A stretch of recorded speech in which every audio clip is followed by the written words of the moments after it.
Last orders at the bar!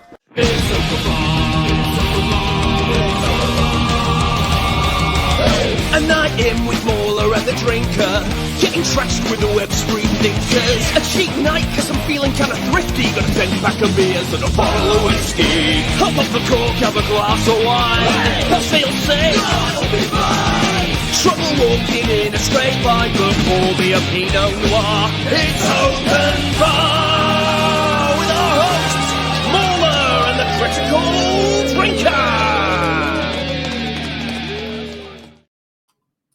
Hello there, beautiful people of the internet. We're back again.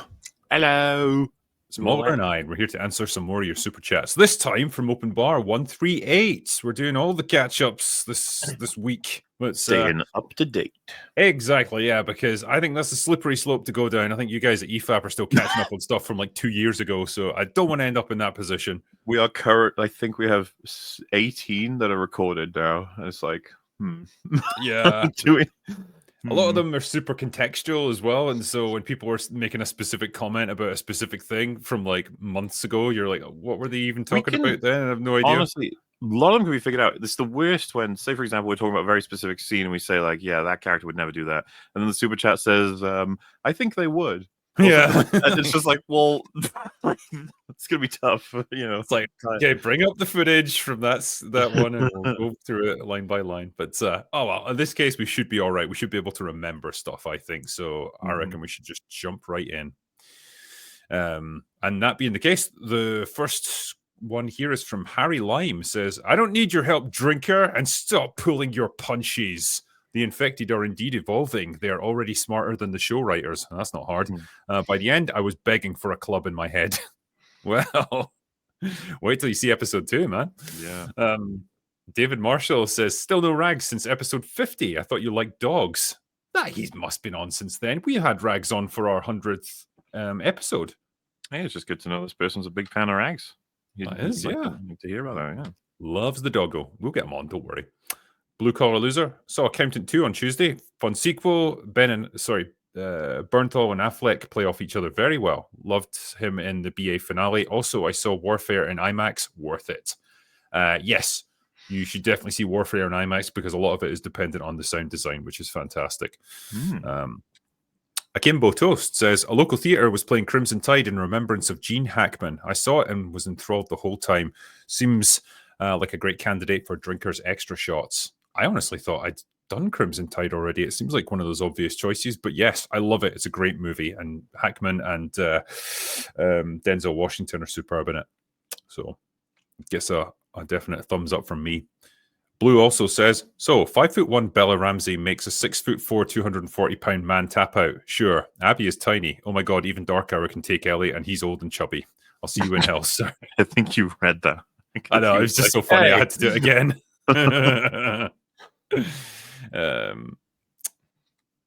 What was it? I think we did this one, but I'll read it anyway because it's one for you. Favorite jokes in the Naked Gun movies. I think we did discuss that. Yeah. But also, Mauler, in your short film, will you include a killer who talks and sounds like Mark Brown? Yeah, I said no, but it would be funny if that feels like more a parody movie type thing.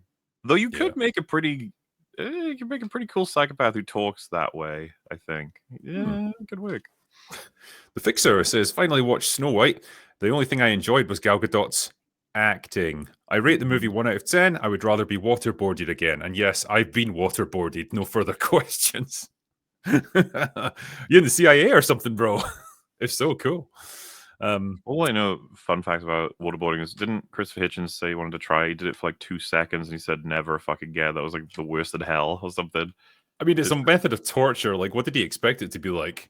Well, it's not that. It's just you want to try it to see what it. I don't know what the experience of being waterboarded is. Is it like it feels like your air is being sucked out of your lungs, sort of thing? Is that how it works? Well, when it's done in the sort of most extreme version, your head's tilted back the way with a cloth placed over your face, and then they pour water on you, and so it'll go up your nose and stuff, and essentially it's going to start going down into your lungs pretty quickly, and then you feel like you're drowning. And if you're restrained, then you start to really freak out because there's no way to fight it off. So Yeah. from what I've read, like even the toughest candidates will start to freak out after about 20 or 30 seconds, and then they're done. So it is a pretty effective way, and it's very favored by people like the CIA and stuff because it doesn't leave any visible damage on the body. It's really Yeah, just I've always known it as it's like the acceptable torture or something, right? sure, yeah, thinking man's Like torture. it's considered humane enough. It's like on the Well, line or whatever. it's great in the sense that you can pretend it never happens, and there's no way There to you prove that it go. happened. So that's probably why it's favored so much. I was gonna go. Sleepy Arcane Doggo says, with no open bar last week, Mahler has been working overtime. Give this man a raise. Got me addicted to blueprints. Hope your holiday was great. It That's was all I'm great. Thank you. hearing from loads of different people in super chats or friends just saying like, yeah, infected. It's like you might not want to play the game at this point because it's just that interesting. Yeah. Well, I've not had it spoiled, so yeah. Well, it's not even the story. I'm talking mechanically interesting, which is okay. kind of crazy, right? Like we just don't get that as much anymore. And I don't know. I miss that era of playing a game because the gameplay is that good, Yeah, that is a rare thing indeed. Michael Sloan Dog says, my script idea for your Kickstarter is going to be Sydney Sweeney gets a job at a strip club. It's starring Sydney Sweeney as Sydney Sweeney, directed by Zack Snyder for the slow-mo close-ups. Vote for me, guys. Hey, you get my vote, man. Sounds good. It's a particularly inspired choice to have Sydney Sweeney play Sydney Sweeney, I'd say. I think so, yeah. I think she can manage that role as well. It's not going to ask too much of her. Mm-hmm. Dustin Darby says the Thunderbolts trailer felt meh, except when Bucky was in the scenes, especially standing with Steve. Couldn't help but feel he should have been Captain America. I mean, everyone feels that way, really, don't they? Legion 4 Cataphract says, Count Dankula, any updates on the Great Squirrel War? He's not going to be able to tell us, sadly. We're never going to know how that war played out. SC615, Mahler is still playing Blueprints behind the bar. Call him out, drinker. Were you, Mahler? Is that what you were doing? That's a game I can't really play while on open bar because it requires like full brain attention. It would be very obvious. I wouldn't. It would be less that I'm not even saying anything. It would be that whenever I do say something, I'm constantly asking for context because I would just. It's not a game that works for streaming at the same. Well, unless you're streaming it, but streaming a podcast, and probably not the wisest thing. Like for example, right now I am doing extremely tedious work that requires zero attention. It just takes time. So. By the time we complete this, I will likely have finished this task, and I will feel good about it because it wouldn't have cost me my humanity or my soul. Because I mean, that's always a bonus. Yeah. But Blueprints, like I enjoy every last fucking decision that's made in it, so it wouldn't make sense to do that while streaming. Okay. Anthony B says, Mahler, if you want a depressing EFAP, do a critical comparison of The Day After versus Threads, both films covering before, during, and after a nuclear war.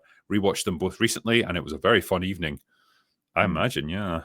They're doing a remake of Threads, apparently. This is what I've heard. It's going to be the same team who did Boiling Point and Adolescence. So I don't know if they're trying. Next project, isn't it? I think so. That's the rumor. I don't know if they'll still go for that single take style, which could be fucking incredible if you're talking about like a nuclear strike and before, during, and after it. Yeah, not sure how they'll do that, but I mean, gosh, that's going to make for uplifting viewing, I'm sure. Yeah. T-Bone Steak.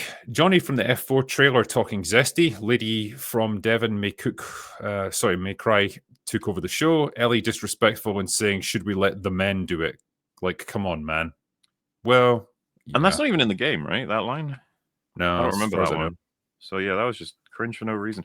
They always have to do stuff like that instead of the alternative, which they would never do, which is that the men and the women respect each other and realize like how valuable they are, especially in a community like that, Oh, Malver, you optimist, you. Like, yeah, it's never going to happen in modern production. People like Joel, they're basically gold dust. Someone who knows how to fix basically everything, who is pretty strong as a history of knowledge of like how to organize post-apocalyptic, communities and stuff.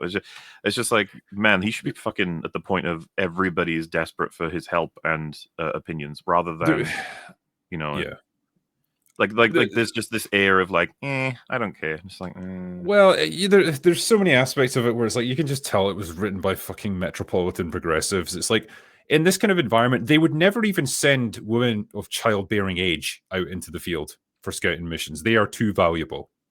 You know, like humans are a pretty scarce commodity in this world now, and humans who can produce other humans are even scarcer, and so they're very, very valuable. And so it would be the guys or older people who are sent out who are expendable. And on that note, it would be very serious. No, like, oh look, there's a whole bunch of corpses and probably some infected. Don't go in there. Oh, we're going go in there. dick It's like, around. oh, don't do it. It would be like, and besides, I just think it would play way better to have a character who fucking knows exactly how this can go horribly wrong and just doesn't do sass, doesn't do jokes, doesn't do, the Marvel shit. Just like is constantly like very serious and once you do that enough, and he's the kind of character that overcompensates all the time, but then there's this one time, right, where it goes wrong and he saves everybody, sort of thing.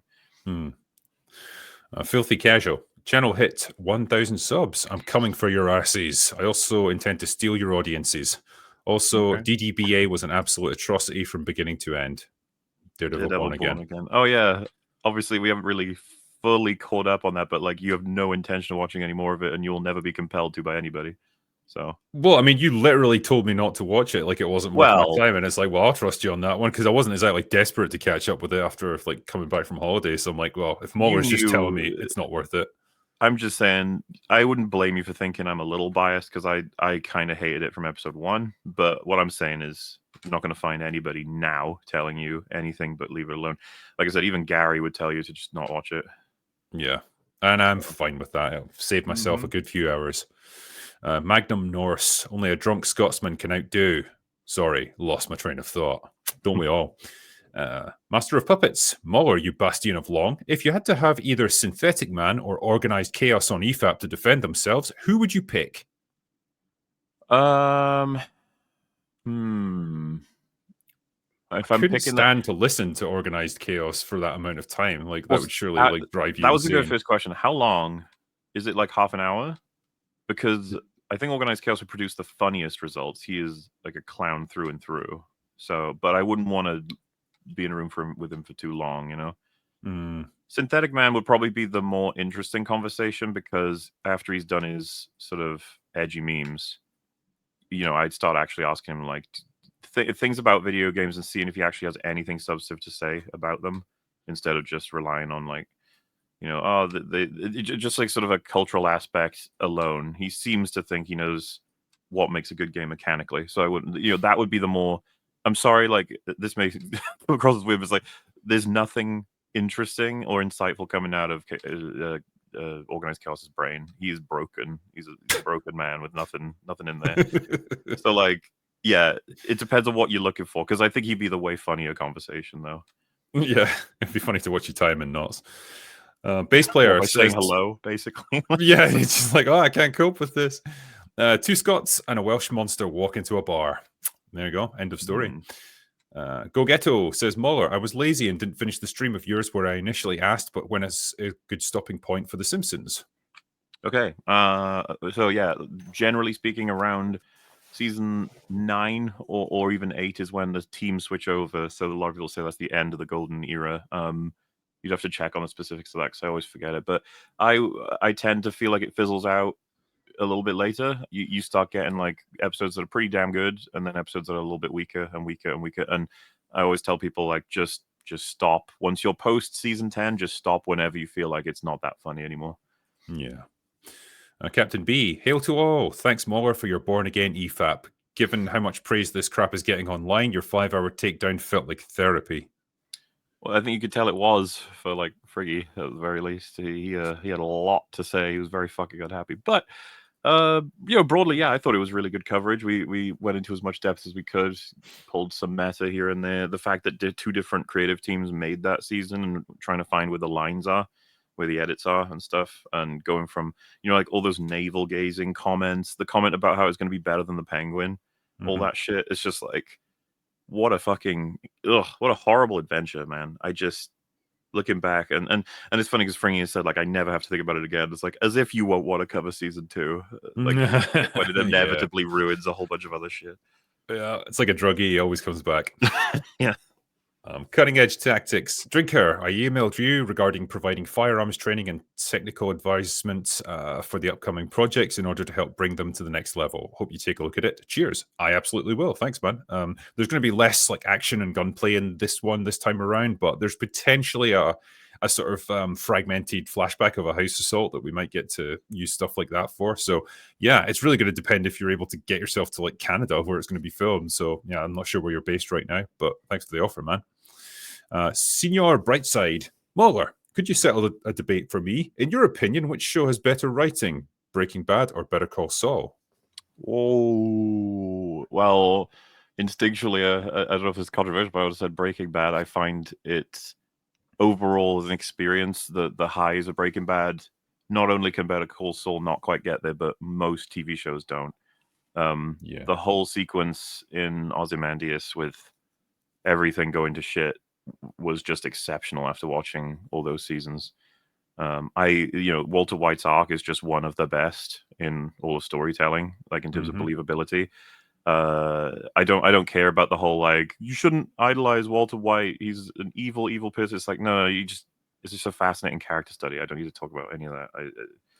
Besides, like the man works his fucking ass off in that show to keep solving problems, and they keep rising. And then you've got people like Mike Ehrmantraut or Gus, who are just competent, really well acted, and create some stakes that otherwise may not have existed. Obviously, like Jesse being this character that was I think was set to be killed in season 1, but was so likable and so interesting and such a great foil for Walter that they altered the scripts to keep the story running that way.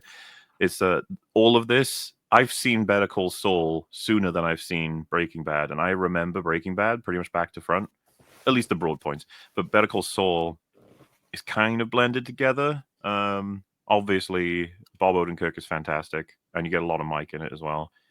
It's just, it didn't appeal to me as much as Breaking Bad did. That's not really an answer to the question, though, because I'd have to watch them both back and really decide whether or not I think one is better than the other in terms of like how consistently written it is. But I know that Breaking Bad made me feel more, is what I'm saying. Yeah, I'd be inclined to agree. What was the next one? Thane Anderson says, I'll be slamming beers and chainsawing all evening to this. Wish me luck and fuck Bradford pear trees. Hail Count Dankula. Nice, man. I hope it went well. I hope you still got all your limbs intact. Weirdly, I actually have been doing some chainsawing today and not on human bodies either. I got one of them like electric chainsaws mounted on a pole, like for doing high up stuff. It's great fun. I'm just like cutting stuff left, right, and center, and it's really satisfying. You've defeated nature. Yeah, fuck you, nature. I'm gonna slice you all down. Ben Manjarier says, I know how to make Mauler upset. Arcane Season 2. It's so bad. It's so fucking bad, dude. Yeah, that was a disappointing one for sure. Chris says, Mauler, when's the next part of the TFA dissection? Who can say? Who can know? The most I say on that one is I am working. Not necessarily on that, but I'm working.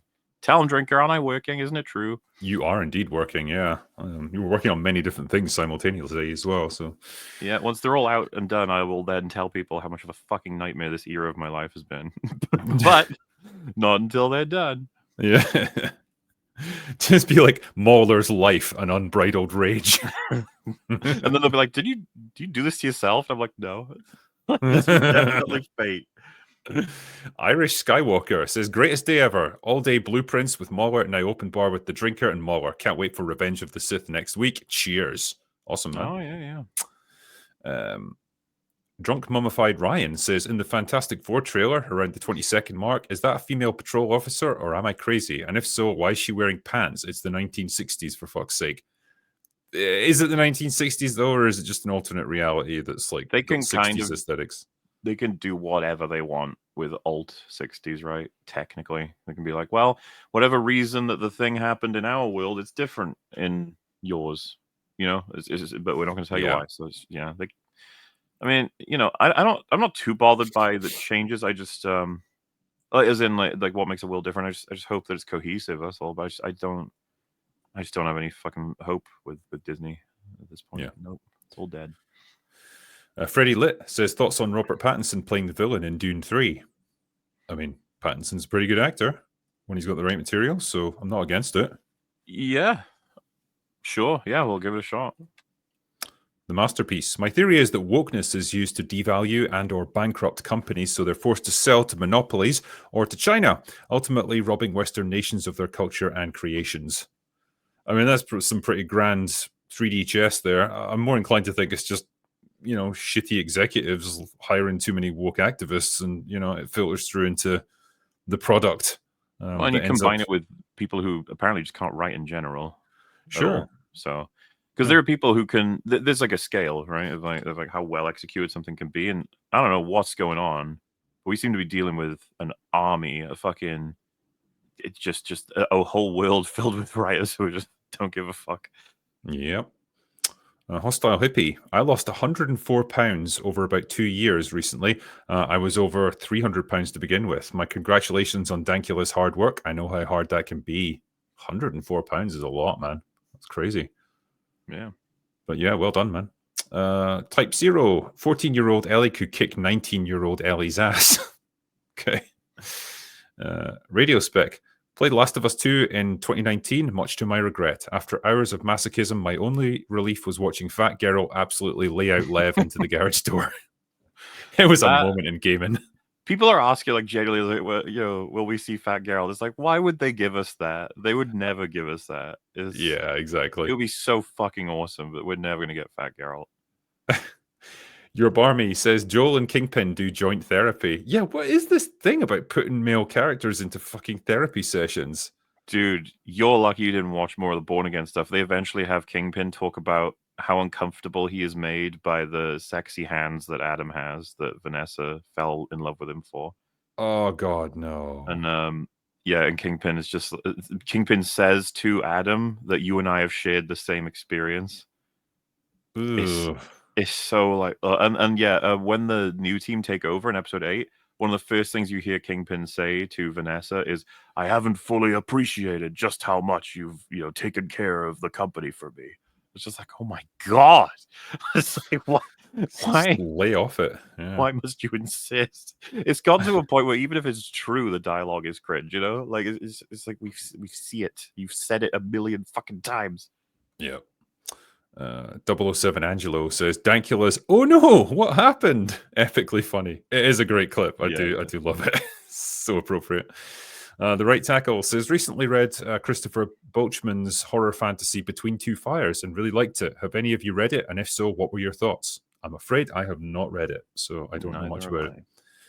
TJ Jordan, I question if Neil Druckmann was ever the creative mind behind The Last of Us, because the two games feel like they were made by different people. I feel like the first Last of Us was made by a Neil Druckmann with a lot of creative constraints on him, probably because he didn't feel like he could go as far as he wanted. You've got a full book of different explanations for this. One, it could just be that he's gotten worse, like with eras. Remember, when was that game written? Like mid 2010s, something like that? Or am I misremembering? Yeah, well, it came out in 2014, I think. Oh, well, yeah. Last of Us. So, early 2010s, which I feel like all writers were different in the 2010s than they are now. I think it was emboldened. He was emboldened by it. Like the first one was super successful, so he had like all the control he wanted, and he probably just felt like he could do no wrong. And it's like, right, I'm going to indulge all my fucking worst impulses with this next one. I'm really going to go to town. And I don't think that's wrong either, because there's so many different things playing into it, and I totally understand everyone being like, how could he have written the first one? But then again, they doubled down on a lot of the major payoffs in the TV show, which he had control over. So you'd think at this point, I start to wonder if he's just delusional, because The Last of Us 2 is like Joker 2 to Joker, where it shits on the first game quite a bit. And it's just problem is, well, yeah, but it's gotten every award that's ever been created for video games, and like all the people in the industry will be like applauding him wherever he goes and just like sucking his dick. And so those are the only people he's going to care about, really. Like any fan criticism, he's just going to toss away as like misogyny or whatever, and so he just doesn't have to care about it. I think, it's what happens when you just completely live your life in a bubble. Yeah, I mean, again, people also just get worse. So, I mean, it's possible. It's just, but like, I'm willing to say that it's more than, if I was to bet money on it, I would say he didn't have as much to do with the first one. Yeah, be inclined to agree. Sam Wallace says season 2, episode 1 is fine as a part 1 to episode 2. Didn't wow me, but it's not terrible. Ellie being reckless is cringe, but may or may not be directly setting up episode 2. I'll wait. I like that Ellie is canonically underpowered for the fist fight. So, right. Well, so it doesn't really set up anything for episode 2. It's not like she, overreaches herself and gets Joel killed as a result of, being overconfident or anything. Like that was already, his fate was sealed before she got there. I hated that in the game and the show still. Like she's so experienced with approaching rooms. They show her being shit with it in the supermarket, like to the point where I think it's out of character. And then she does the same thing in the game where Joel's dying. Just you hear like screams and attacks and stuff, and then you just burst into the room. It's like, no, you never do this. You do your best to find any possible like clues or find a way to prepare something or open the door really fucking carefully. Yeah. But no, she just walks in and then immediately gets the gun taken off and put to the floor. And it's like, yeah. And that was convenient to the plot, wasn't it? Like, that's really all it comes down to. Saying setting up that she's like weaker to fight or whatever. Like she wanted to fight. That's why it was like, why the fuck did they do that? It was an easy thing to play into the character that she is fundamentally a smaller, weaker girl, and that she's going to have to use her brain in order to defeat certain enemies, not grapple him. I think that's what they thought, didn't they, when they made that? They were probably like, see, she used her brain. It'd be like, well, yeah, because they're kind of like, oh, it's like jiu-jitsu or whatever stupid martial art she was doing, and it's like she's using his strength against him or something. But it's like, no, what she did probably required a huge amount of physical strength to like overpower him like that and get him into like an arm did you bar. see the video some people were sharing of a girl trying to do that to a guy, and he just picks her up? Yeah, he stands up. He's only using one arm, but she's doing nothing to him. But it's just like, yeah, that's what I mean, man. Like, I think now we've gotten to the point where people just have no fucking idea like how much like more physical power men command than women. And like if they ever actually get into a real fight, it's like fucking curtains within a matter of seconds. Yeah, I know there's exceptions. You're gonna have I wasn't gonna say that. There's viral video. There was a viral video of some like fucking fast food restaurant, whatever, and a girl is clearly trying to start a fight over and over again with a guy. I think she even hits him. He hits her once in the face, and she's down and out, and that's it. Yeah, that's it. And it's someone said like, I think she's been watching too much Hollywood. The stuff like she thought like it's not. Totally. And this is the point I made before. It's like there's going to be like young, dumb, impressionable girls out there who are going to watch too many like Marvel movies and be like, oh, I can take on a guy, and like the sheer virtue of my girlness will somehow protect me from his massive fists. And then they're going to get their asses kicked. They're going to end up in hospital because of stupid shit like this. And to be clear, this goes the same for guys. You get some scrawny dudes. It's like you should not go up against someone who is twice your size. Even fat guys, you'd be like, careful, that weight is going to fuck you up. They've been carrying a lot of weight around their whole lives. Like that's weight training. They're ready every day. Besides, if you beat them and they fall on you, you still lose.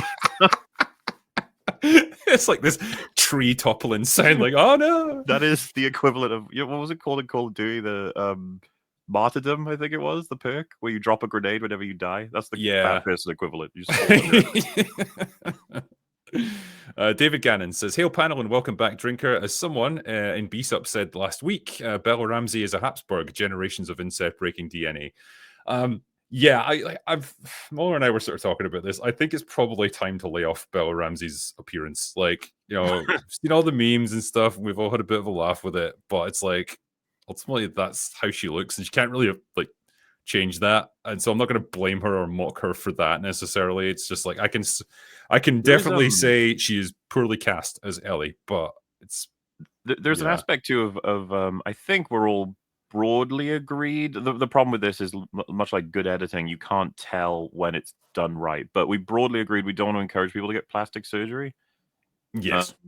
Broadly, like I said, there's probably times where it's really suitable. And again, don't connect this to anything in particular, but like burn victims or in particular like accidents, like there's amazing works that surgeons can do.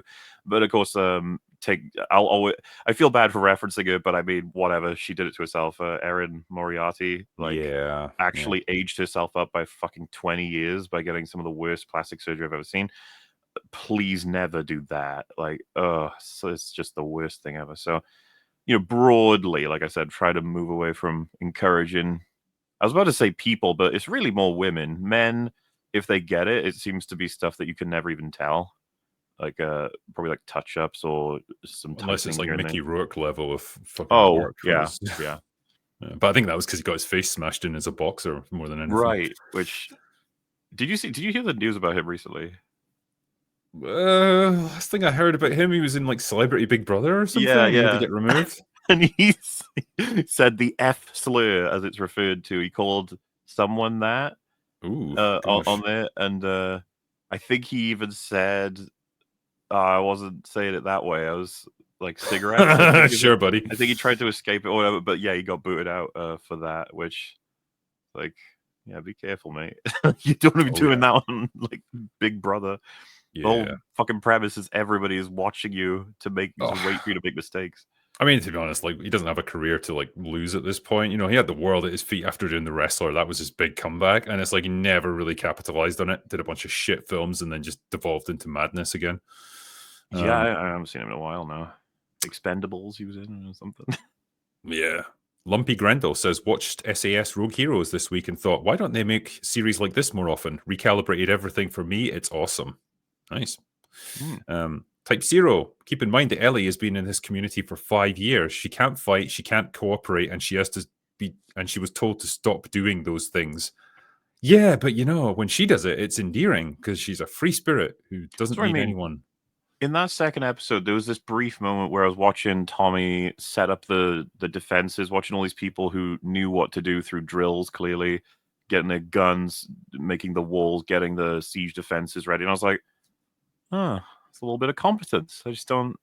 I feel like we don't see that very much. And, I was braced for another battle of Winterfell. exactly. You know, against the White Walkers. I was struck by how it was already better than the Winterfell fight. I was like, well, I guess it's not a high bar though. Yeah. Intelligent Crayon Eater. Have any of you guys seen the new A24 movie Warfare? Is it worth spending the time and money to see it at the theater? Yes, it absolutely is. I've seen it and I'm going to do a review of it shortly. But it's a very good movie. Nick Tomato, Murray Bartlett, Nick Offerman was the best episode. Don't care about season 2. I mean, you shouldn't care about season 2, so yeah. It was doomed to fail, pretty much. It's adapting some of the worst gaming material in existence. Yeah. Yeah. Stephen Lee says, Count Cracula says, free crack, please. I can get behind that. Super Solo Mob says, I want to compose some of the score for your short films. I'm 19 and self-taught with a hard focus on movie scores. I do it for free like an internship. How to get in contact? If not, then it's all cool. Best way is through the Kickstarter. You can get in touch with Travis, who's kind of putting together the crew and so on, the technical aspects of the films. So he's the guy to speak to on this sort of thing. And just for the record, we would want people paid for doing work. Like, sure, yeah. I mean, we don't expect people to give up their time for nothing here. But yeah, I mean, it's good exposure for people as well if they're just getting started in the industry. So there is that. 2 Cent Fandom says, in Vegas for FNT meetup, it's going to be wild. Nice, I hope it is. Sam Wallace, to push back on your they made Joel less sympathetic in the show, every single blind watch I've seen 100% supported Joel shooting the doctor. I mean, sure, yeah, but that's like easy, there's more though. to it. Yeah, there's more to it than just that one moment, that one decision. Like it's his whole demeanor throughout the show. It's the decisions he makes at every stage. I actually think that decision being so universally fucking supported, except from psychopaths, is actually like a part of Neil Druckmann's failure. Like thinking that's morally ambiguous. I've never understood it really. Like I guess I understand discussing it to an extent, but to conclude like, no, Joel was wrong. It's just like you're insane. To be honest with you, you're insane, and I don't believe you. Yeah. You know what still pisses me off to this day about that whole scene? When I played through that segment, I shot the doctor in the knee thinking I could wound him, and then he just fucking keeled over and died. Yeah. Oh, great. Like, guess I've got no choice on this one then. Chris1306, good day to panel and Justice Dankula. So who else thinks that Marvel's next 2 saving graces are going to have a tough time? Oh, yes, they are, especially Thunderbolts. Yeah, I mean, I can't even predict it. I have no, for some reason, Jurassic World to all of us feels like the predictable one in terms of like it's going to make a really chunky bit of money, and it might easily cross $1 billion. I don't know, we'll see. But Superman and Fantastic Four and Thunderbolts, to be fair, I got no clue. There is no safety margin with superhero movies now. There's not a single film coming out in the superhero genre where I'm like, oh yeah, that's an easy $1 billion movie now. Like, it's just we're not in that world anymore. Well, so other than Deadpool and Wolverine, what was the last one? The last big one. The last one that crossed $1 billion. Because No Way Home did. Ant-Man? There must have been something between. No, Ant-Man didn't. What am I thinking of? Guardians did okay, but I don't think it got to $1 billion. Yeah, Guardians I think did good. So did Doctor Strange, but that didn't get to $1 billion either. Then you're going back a long way, aren't you? I'm moving all around the place because I just said like there's got to be something between No Way Home and Deadpool Wolverine, right? Is something I would assume, yeah, there must have been, yeah. But now I'm starting to think, like, wait. But yeah, No Way Home was probably the biggie. Marvel, let me look. So, got No Way Home, Doctor Strange didn't, Love and Thunder didn't, Wakanda Forever didn't, Quantumania didn't, Guardians 3 I don't think it did, the Marvels fucking didn't. Yeah. Maybe there isn't. And it used to be like leading up to Endgame. Yeah, it was like commonplace. Like you almost expected it by that point, and now they'd kill themselves for a $1 billion movie. Like, if you remember, Endgame, I think Far From Home did really well too, but Black Widow, that did so badly, Scarlett Johansson sued them. I know, but that was an awkward one. I don't count that alongside the others because it was like still during COVID and a lot of theaters weren't open and stuff. And they did. Well, it was released simultaneously. That was what she was suing him for, I think, because it's something to do with like how much money she was going to receive. Her residuals were based on theatrical releases, and it's like, well, if you simultaneously release it on streaming, then you don't have to pay her those residuals. So I can understand why she was pissed off there. What's the next one? Yeah, John Gets Gaming says, "Hey, at least Dina's hot this time instead of a massive nose." I mean, that's true. She is a lot hotter. Donnie says she has the power of DEI and LGBT on her side. I mean, those are powerful allies too. Albert Nada Retro. Hail boozers and losers. I'm proud to be among you. I am the King Troll Gecko. All shall know my sting. Yes, King Troll Geckos have a stinger, smart ass. Okay, well, make sure you use it. Okay. Intelligent Crayon Eater. Drinker and Mauler. Stop expecting Ellie to lose for character arc and development. Neil Druckmann is immune to logic, story, and good sense. I mean, it seems like he is, yeah. I always find it frustrating because clearly I'm trying to like you try to get like the nicest version of interpretation for the scene. You're like, oh, you want to show her struggling but overcoming adversity, which is going to be foreshadowing of how she deals with problems or whatever. It's like you think for some reason you got it in your head that if she was to lose this fight with this guy, that it would make her weak, like as a character. But no, I would definitely have her lose. You want her to lose at this stage of the story because it's right at the beginning of the season. It's like, okay, you've established a flaw in her logic where she like just tries to brute force her way through a problem through like aggression and strength and stuff. And like we had this cracked. Like there's so many movies followed this formula of they lose at the beginning, and then they get better. And they struggle, and then they win at the end. That's like the most basic version. Yeah. And started to wonder, it's like, do you know why that works? And then they'd be like, huh? Guess not. G-Man says, one of the better grappling fight scenes happened in the first Lethal Weapon movie long ago. The final fight was choreographed by the Brazilian jiu-jitsu family, the Gracies. I did not know that. But yeah, I did remember that Riggs used a lot of like, you know, jiu-jitsu type moves on Gary Busey's character. Like he gets him in leg locks and stuff, which is kind of not something you saw a huge amount of. I think the difference, or should I say the problem with that sort of style of fighting is it's not very interesting. Like if you defeat the villain just basically by getting him in a leg lock, right, and then kind of choking him out, it's a bit of an anticlimactic way to finish. You know what I mean? Like it's one of the best ways tried tested is when the villain's got an upper hand, does something the hero outsmarts them and they end up killing themselves or something like that.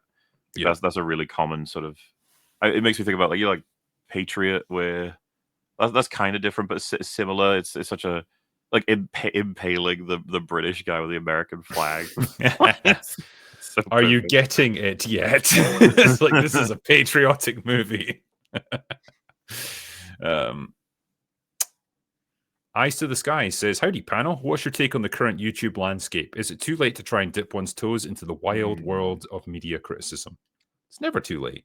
Something to think about is people are asking this question 5 years into YouTube. they'd be like, "Oh, is it too late?" And then Yeah. another 5 years go by, and another 5 years go by, and that's, I think, around about the time that you and I turned up. So it's properly. So it's like, no, it's never ever ever too late. And then as for generally, YouTube is it's, I don't know. Sometimes I feel like it's very easy to hate on YouTube in a lot of ways, but it is kind of a cool platform, generally speaking. It is. I can always tell when it's going through a bot sweep, though, because you'll post a video up and normally gain loads of subscribers. But like, if you post it up and immediately lose like 100 or so subscribers, it's like they're doing a bot sweep right now, and it means your video is probably not going to perform very well. And every year or so it happens. It's kind of an interesting little quirk, but yeah, it's been happening recently. So it's just a lot of things to be aware of. But yeah, never too late to get into it, I would say. Nick Tomato, Neil Druckmann literally got sexually pleased at the same time that he changed the story to The Last of Us 2. I would not know. Only Neil can tell us that. Pegsy says, watched Warfare in IMAX, would recommend. So would I. Nick Tomato, disagree. Pedro Pascal is an awesome Joel. Well, I disagree with your disagreement, so there we go. We're at a deadlock. It's Mr. Yang says, solo leveling has taken the anime community by storm. The epic fight scenes and Jin Woo's aura have captured the praise of many. Have you all felt the aura of this series? Overall rated 8.6 on IMDb. I have not seen it, so I don't know. I haven't either, no. I've seen it advertised quite a bit, but I haven't watched it yet. Rolando Ramirez, do it, kill her. There you go. Just go with it. Intent matters. I'm with Mauler. I'm out after the first episode. As someone who didn't play the game, I was shocked to see Ellie become an insufferable cunt and Joel a pussy off screen. I feel like I've watched some boring CW drama. That's kind of what it feels like. Well, a CW show with a better budget. They almost have to remind people. Some people are watching season 2 with the knowledge of the game, and they're like, okay, yeah, they're adapting this pretty well. Yeah, and I'm just saying, like, guys, this was a problem before we even got dialogue, like the way that they've done this. And don't forget that just because now that is what they did.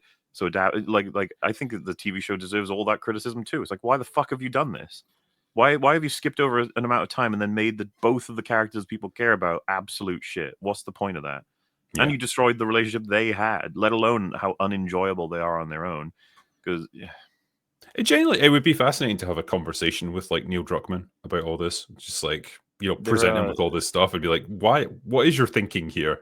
What are you hoping to achieve? Infinitely better ways to achieve what he wanted to achieve. And the funny thing is, Arcane Season 1 came out very soon around The Last of Us 2, which achieved what he wanted to, which was we get a bunch of heroic characters taking care of his kids. A handful of them die. We switch over to a new hero character, and all of it was responsible for one major villain who basically killed them all.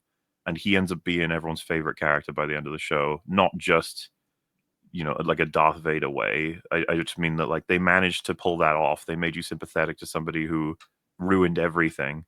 And that's what they wanted for Abby. They wanted you to be like, see, you think you hate Abby, but what you'll discover, she's no less human than Joel and Ellie. And you're just like, no, that didn't fucking work, bro. You're not as smart as you think you are. Rolando Ramirez says, I hope they put Phoebe Waller-Bridge in debt and make her work in a warehouse. Well, I mean, what has she accomplished in the past 5 years? Not a whole lot. And she's eaten up a lot of money in the process. So, Patrick Mulligan. Yeah. Now that you've seen Serenity, what do you think of Chiwetel Ejiofor? I can never know how to say Ejiofor as Bond. He would have been my top pick 10 plus years ago. The guy is suave as fuck. So, love him as an actor. I agree. He is suave as fuck, and he plays that villain character extremely well. Really like his portrayal in Serenity. Wouldn't pick him as Bond for the most obvious reasons. Also, I don't quite think he's got the sort of masculine edge that I would look for in a Bond. So, yeah, for all the reasons, he wouldn't have been my pick necessarily. Yeah, I'm not sure he fits Bond IMO. I don't know. The thing about Bond, I'm still, not to beat a dead horse, but it's just like they should just bring a classic Bond back. They should just fucking stop panicking about pleasing all different people who don't even like Bond. Yep. Boxbrain Ben says, the people who dig up old IPs and defile them also defile Tomb Raider. Ironic. It is ironic, yeah. Intelligent Crayon Eater. It's sad that Angelina Jolie's movies are the best and most faithful adaptations of Tomb Raider we'll ever see out of Hollywood until Japan does it. It's fucking true, by the way. I will to this day defend the first Angelina Jolie Tomb Raider. It's only not remember high liking art, it. but it's a lot of fun. How accurate would you say it is? In terms of Lara's portrayal, or like Jolie's portrayal of Lara, I think it's pretty close. You know, in terms of the story, it's like complete nonsense. I don't know why they didn't just lift one from the games instead of coming up with all this new shit. But yeah, I think it's okay. It captures the feel of those early Tomb Raider games on the PlayStation 1 pretty well, I would say. Isn't it important enough that she was hot? That's what we nailed that. All right, We did nail that. Yeah. Yeah, she's not bad looking at all. I think I mentioned to you, what time? When did that come out? Was that 2003? No, 2001. Oh, well, I would have been 8 when I was watching it, and neurons were activated. Certain scenes. Nick Tomato says, I don't care about them, Booms man. I played Lara Croft on my Dreamcast and PS2. By the way, don't care about tiny blondies. Was interested to me always was the puzzles. I don't know. I was 12. I mean, that's fair, but yeah. Banksy says, the best person to play Lara Croft would have been Rona Mitra, but she's getting on a bit now, so not so much. Yeah, I think she's probably not going to be doing it now, but back in the day, yeah, she was a model for Lara Croft. I think she was the very first one. So there you go. Not a terrible actress. She probably could have done it. Kevin O'Neill, speaking of game adaptations, am I the only one who thinks that the best story for a God of War series would be Kratos' journey from Greece to Midgard? This would include how he met Freya, but a bad writer could easily ruin that. Well, yes, they very much could. Yeah, I think this one got right out. Because I said, technically speaking, anything in the Greek timeline, anything in the Norse timeline, and anything in between, they would all make amazing stories in other mediums, but you don't understand. Well, the variables at work here, like how easily crap it could be made. I would never risk it. I'd be like, nah, guys, we're good. The game's taking care of it. We don't need to make a shitty TV show, because that is inevitably what we will make. Oh, yeah. Altino says, Drinker, you said that the failure of the sequels made the prequels better for you. That's a bad way of looking at it. The prequels still suck. No, I didn't say it made them better. I said they were looking better in comparison to the sequels. But if I compare them to the OT, they're still pretty shit. Yeah, and I mean, think that's really my take there on it. is something there though. So like, why would the prequels improve as a result of something shit coming out? And it's like, well, maybe because not you, but in general, you give a rating to the prequels that you then realize actually the sequels deserve that rating, because at least the prequels did X, Y, Z, which maybe you didn't realize because we had it too good. You know, it does encourage you to see them from a different perspective and like evaluate them in a slightly different way than you would, because you've got more context for what to compare it to. And probably, yeah, like there was an element of I don't know if this was the first time it had happened, but it was an early example of like a franchise coming back after a hiatus and being considerably worse than it was before. And so it just became fashionable to shit on. You know, it became the accepted premise that, the prequels sucked and George Lucas has totally lost it, man. Like, the originals were way better. And it's like, okay, that's all fine. But, like, it doesn't then lead to a nuanced examination of, like, well, why don't they work? What's wrong with them? And, like, what could have been done better? And what was the intent behind them? I think all of these things are important. What did work, which people were really not willing to talk about when shitting all over them. It's like, what did work about the prequels? And I think the sequels has helped people understand what did work about the prequels. First of all, the world building is actually pretty good. As much as I don't think people want to admit it, like the prequels world is quite understood. They brought in a bunch of new planets and species and galactic interactions and networking that they've made games and comics and further, shows about to this day. It's all the foundations of it. You can't do that with the sequels. There's no information. We have no idea what the fuck anyone's doing in the galaxy. And that was the writers don't care. Like, well, I think they even said something along the lines of like, we're avoiding politics because people hated it in the prequels. Like, I don't think they did. I think there was other things killing it in the prequels. And then, of course, the prequels have a story to tell. The 3 films, they're showing us the rise and fall of Anakin the Jedi into Darth Vader. That's the point they're making. However well they execute it is one thing, but what is the story of the sequels? I got no clue. If someone said if it was Rey, it'd be like, really? You think that's what? Okay, yeah, Rey's story is okay. Everyone's favorite. Yeah. What's an angry shellback says, I was hoping the rocket would catastrophically fail at launch. I mean, I wouldn't go to that extent. It's like, I'm just not that impressed with what they did, but like, don't want them to die. Hail Drinker, Mauler, Echo, Dankula, and Dark Hour. Well, thank you for that. Hey. Rage Shady says, the sad thing is there's some evidence showing that they didn't even go in space. The way they had the door open before he unlocked it was the main thing. I mean, they definitely reached a high altitude, but like it was that kind of just technical line. It's like 60 miles or something, which gets you to like 100 kilometers, which is just the arbitrary boundary of space. And so they got to that point and then just kind of free fell back to Earth. But like the reason the spaceship didn't have any burn marks or anything on it is because it didn't go for re-entry because it wasn't even at orbital speed. It just kind of went up and then fell back down. That's all it was. So yeah, it's like a cheat's way of getting into space technically. Dave Savage says, closest we got to a Road Rash movie was Torque. KK says, the thing reminds me of the Koopas from the old Mario movie. Damn. Sam Wallace says, Mauler defending Bella Ramsey is my only joy in life. The weird only joy, but all right. Christopher Friedrichs saw The Accountant 2 early Tuesday night, and it was so good. The gunplay was great, and so was the action. Good humor. Bernthal and Affleck were awesome together. Oh, good. I've no idea how it's doing at the box office, but hopefully it does okay. Reno the Turk. Somebody stop Drinker. He's getting too powerful to stop. Hashtag almost Brendan Gleeson. What? Oh, no, you don't want to be like Brendan Gleeson. I mean, I don't want to be a 70-year-old man, that's for sure. Albert Nada Retro. I'm a comic fan and I can't stand the Fantastic Four. Interesting. Okay, yeah. Keeley, this trailer is a family that doesn't feel like a family. The chemistry between the actors is near non-existent.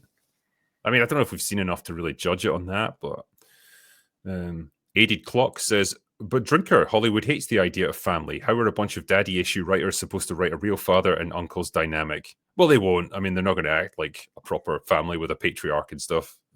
That's not going to be what you see here. Starbucks Meg, have you seen the Turn Out the Lights clip from Andor Season 2? Strong hints at the evolving relationship dynamic between Dedra and Cyril. Thoughts? I've only seen one clip. It was him trying to steal a TIE fighter, and I wasn't that happy with it. In terms of, it was a little silly, but who knows? I think we're getting it in what, like a couple days now or something? Yeah, it's this week. So we got that to look forward to for the next open bar. Chris Gore was not fond. Yeah, I think he's going to come on, hopefully, and tell us about it. What's the next one? Astro Nerd Boy. Isn't the show running of God of War Ron Moore, showrunner, who was the Next Generation and DS9 writer, as well as the Battlestar Galactica remake showrunner? He is, yes. He was those things. I think he's showrunner for God of War. That's fine. In terms of like, the thing is, if any person who knows what they're doing is, let's take Mike Flanagan. If they attached him to God of War, I'd be like, uh-oh. And you might be like, well, why? And it's like, because I don't think he's going to give a fuck about the game story. Yeah. And that's not good for the first of all, for IP health from like a more pragmatic point of view. But secondly, it's just like, so we're going to waste our one chance, aren't we? And it's going to be used up for some random person's story that they want to tell. There's nothing to do. They'll keep Kratos probably as a name, but that's about it. Yeah. But, it's like, hopefully you can't blame me for being too pessimistic about this. We'll see what happens. We've been stung too many times. Shane Smith, Fantastic Four could be good if Galactus turns out to be Franklin Richards from the future and Sue Storm has to choose between saving the world or destroying her own child. Damn. Is that a storyline? I don't know. Well, I know a kid ends up being someone powerful, but I didn't know if that was the story, so maybe. Aliana Blue says Superman's looking shaky, Marvel Disney doubling down, and Minecraft has probably just taught Hollywood the wrong lessons for video game adaptations. Who's the closest to turning this around? Universal? Nobody? I mean, yeah. I like nobody. Like, well. Yeah. Rated M says Roberto Rodriguez was on Lex Friedman. He mentioned a project similar to yours involving crowd-funded indie movies. I believe it's worth your time. Yeah, I've seen a bit of that actually, and it's a good idea, which is why we're doing something similar. Yeah, interesting to see what they produce as well. Paul Stramby just celebrated my 41st birthday this weekend with a bottle of Talisker 16-year-old. Nice. That's a good whiskey. Neat. Reno the Turk. I agree with Echo. Corn Sweaty Balls was in Twisters. He's forgettable. Also, he's no Heath Ledger. Nolan just used him properly. Gunn is not Nolan. Well, not a lot of joy there for Superman then. Kylo Schlegel. I predict Nathan Fillion as Guy Gardner is entertainment. I mean, I should think so. He's always entertaining. Yeah. Oh shit, my gunlet fell off, says Muller. Freddy vs. Jason is underrated as fuck. I agree. That film was funny as hell and actually has writing in it. It was insane. Jay Fraser. Hail, gents. Recently, my great and dearest friend, Kenny Stevenson, passed away from throat cancer. He introduced me to Drinkers, Maulers, and Danks videos. Thanks for being awesome and fuck cancer. Here, my friend. I'm sorry to hear about your loss. Yeah. Mega Spidey Man. In X-Men First Class, did any of you notice Magneto suddenly turning very Irish in his speech on the beach? I did not actually, no. I'd have to go back and rewatch. Joseph Donnelly. Amazon doesn't know how to adapt source material. Cast a dark Egyptian kid as David, like with Black Snape and Mexican Snow White. I think I'll pass. Fair. Hazel says, Muller, I heard you discussing Guy Ritchie's film credits on a stream. The Covenant is definitely worth a watch. Low in Guy Ritchie-ness, but the film is very tight, clean, and clear, which I'm finding rare. Surprisingly emotional, also coherent action scenes. I would agree with that. I've seen it. I don't know if you have, but it's a pretty decent movie. Neat. But if you hadn't told me it was made by Guy Ritchie, I never would have known because it's got none of his trademark style in it. Alistair Watson, how hyped are you guys for Havoc? Gareth Evans always sets a high bar, even for himself. I don't know much about it. Afraid I'm in the same boat. Coyote 1. Mauler, you betentacled wonder. When will we see an EFAP of the original RoboCop? Hi, Drinker. Hi to you. Not, I don't know. We are still trying to organize, going through some more classics here and there where we have the opportunities, but don't know actually as it stands when we would do that. But I wouldn't be against RoboCop. Nobody should be against RoboCop. Joshua Guzman says, what do you all think about Intergalactic the Heretic Prophet? I think it's a terrible name, and it's probably going to be a terrible game as well, from the mind of the guy who gave us Last of Us 2. That fucking name is truly awful. OMG Puppies. With regard to William Shatner, did you ever watch Boston Legal? A good show, and it has some funny Star Trek Easter eggs now and then. I watched some of his, clips of him just because I wanted to see what his performance was like as Denny Crane. And he's pretty good at it. Yeah, I liked it. I've seen clips. It looks funny. Bass player says, Drinker, you drink Jack. You have no right to call out Dank. You don't know that I drink Jack anymore. I might have moved up in the world. I mean, okay, I do drink Jack still. But you didn't know that. Might be on meth now. You don't know. Yeah, exactly. Abel Bravo. Hail panel and chat. I'm playing hooky from work as my daughter is due in the next 48 hours. Awesome, man. Thanks for helping me pass the time. That's great. I hope it all went well, and congratulations. Sleepy Arcane Doggo. My script pitch is the lore behind that Scottish monk liquor. Yeah, I say do it. Buckfast needs a backstory. And Nick Harrigan Artwork says, as a Harrigan, Mobland is good so far. Sweet. Wow. 4 episodes are out. Go get it. Go get it. Yeah. Well, I might give it a go myself. I want to see Piers Brosnan being a badass. But that there was the last of the super chats. So thank you very much. We've done our best to answer them for you. Hope you got your answers you were looking for. But we will probably finish up there and go do our other things because Muller's got a bunch of stuff that he's got going on, and I think you're about to do Real BBC. Yep. So, without further ado, that is all we've got for today. Go away now. Bye-bye.